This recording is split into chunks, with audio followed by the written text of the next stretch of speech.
दिवसामध्ये देशमुख साहेबांचं निधन झालं आणि त्यांना श्रद्धांजली देण्यासाठी आज अहमदनगर जिल्ह्याच्या वतीने आपण सर्वजण उपस्थित आहात। ज्यांच्याकडे बघून मोठं होण्याचं आणि ज्यांच्याकडे बघून कार्य करण्याचं अनेक युवकांनी या राज्यामध्ये ठरवलं, ज्यांना अनेक युवकांनी या राज्यामध्ये आदर्श म्हणून मानलं, ते आदर्श आज खऱ्या अर्थाने आपल्यामधून गेलेले आहेत। याचं सगळ्यात जास्त दुःख कोणाला होत असेल तर या नव्या पिढीला, युवकांना झालेलं आहे।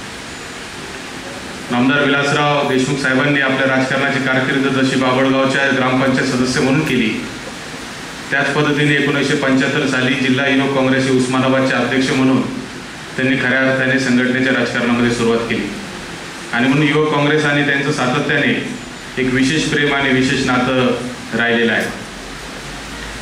एकदा विलासराव देशमुख साहेबांच्या घरी मी गेलो होतो आणि त्यांच्या घरी एक जुनी अशी छोटीशी पाटी लावलेली होती आणि म्हणून ती पाटीवरचं वाक्य मला आवडलं, म्हणून मी कॅमेऱ्यामध्ये त्याचा फोटो घ्यायला गेलो।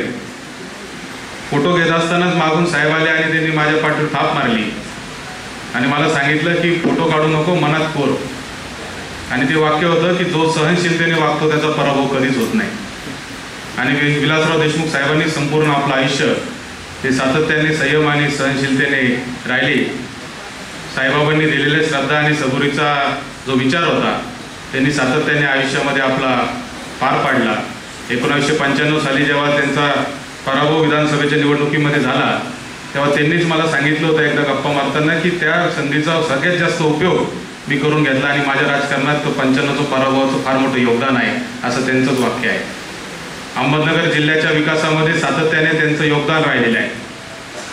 महाराष्ट्राचे वसंतराव नाईक साहेबांनंतर ते सर्वाधिक काळ राहिलेले मुख्यमंत्री म्हणून त्यांनी काम केलं आणि नगर जिल्ह्याच्या प्रत्येक विकासाच्या कामामध्ये सातत्याने त्यांनी पुढाकार घेतला। आपल्या नगर शहरातील केडगाव पाणी पुरवठ्याची योजना असेल किंवा अहमदनगर महापालिकेचे विविध प्रश्न असतील, ते सातत्याने मार्ग लावण्यासाठी विलासराव देशमुख साहेबांनी काय विशेष बाब म्हणून काम करण्याचा प्रयत्न केला आणि ते काम मार्गी लावले।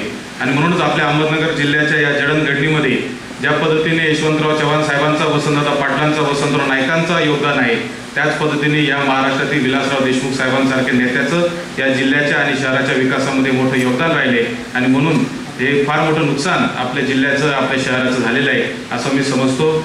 महाराष्ट्र प्रदेश युवक काँग्रेसच्या वतीने त्यांच्या आत्म्यास शांती लाभो अशी सदिच्छा व्यक्त करतो। थांबतो। धन्यवाद।